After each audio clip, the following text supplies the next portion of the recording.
Hello everyone, welcome back to Skill. In this tutorial, I'm going to show you how to add a fixed title in Excel. So let's get started.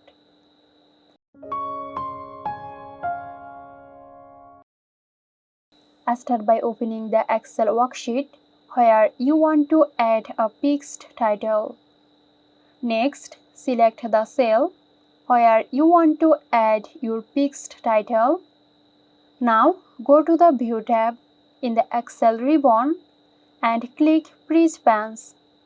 Choose Press Top Row from here. Now you got your fixed title. Scroll through the worksheet. You will notice that the title remains in view. So that's it. Hope this video helped you out. Stay tuned for more helpful tutorials here at Skill. This video is sponsored by Xirosoft. Xirosoft offers graphic design, UI UX design, digital marketing and web development. Elevate your brand with Xirosoft today. For more details, check the description box.